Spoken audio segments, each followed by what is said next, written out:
अस्सलाम वालेकुम नाजरीन, कैसे हैं आप? उम्मीद करता हूँ कि खैरियत से होंगे।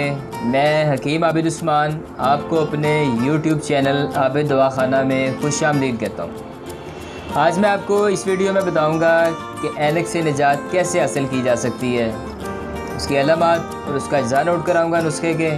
लेकिन आगे जाने से पहले जो मेरे चैनल पर नए हैं वो चैनल को लाइक कर लें, शेयर करें, सब्सक्राइब करें और बेल आइकन को प्रेस कर लें ताकि आप मुझसे जुड़े रहें और नई वीडियोस में आप तक लेके आता रहूँ। आइए चलते हैं। कुछ लोग जिनकी नज़र दूर की कमज़ोर हो जाती है और कुछ मरीज़ों की करनियाँ, आँख की जो पुतली जिसको ढीला कहते हो आप, इसका साइड पे हट जाना, वापसी अपनी जगह पे ना आ सकना, और कुछ मरीज़ों की एक आँख का साइज़ दूसरी आँख से थोड़ा कम हो जाना, और कुछ के आँखों के पीछे के जो असब हैं जो आँख को रोशनी दे रहे होते हैं उनका कमज़ोर हो जाना, उनकी कमज़ोरी की वजह से आँख नज़र का वीक हो जाना या नज़र का ख़त्म हो जाना।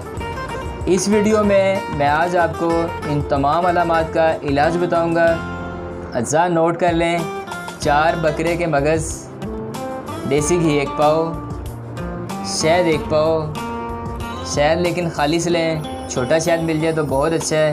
इसके साथ साथ मगज़ बादाम 50 ग्राम, मगज़ फिंदक 50 ग्राम, काजू मगज़ 50 ग्राम, मरक तिला 6 अदद। इसकी तैयारी, 4 बकरे के मगज़ लें, उनको अच्छे तरीके से देसी घी में डालकर फ्राई कर लें या भून लें। जब ब्राउन हो जाएं तो उसको नीचे उतार लें। उसमें हस्बे जायका चीनी या मीठा वगैरह डाल सकते हैं आप। अगर चीनी नहीं पसंद करते तो शहद बहुत अच्छी चीज़ है, शहद इसमें 1 पाव डाल लें।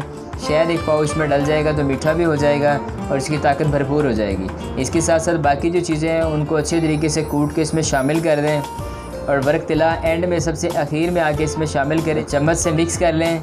मिक्स करने के बाद इसका चाय वाला आधा चम्मच सुबह रोज़ाना नाश्ते के 1 घंटा बाद इस्तेमाल करें। इससे आपकी मेमोरी पावर भी बढ़ जाएगी। इससे आपका हाफ़ज़ा जो कमज़ोर है, वीक है, वो भी दुरुस्त हो जाएगा, स्ट्रॉन्ग हो जाएगा।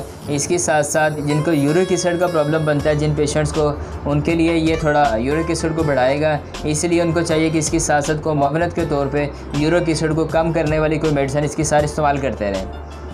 तो इसके साथ इजाज़त दीजिए, फिर मुलाकात होगी। अल्लाह हाफ़िज़।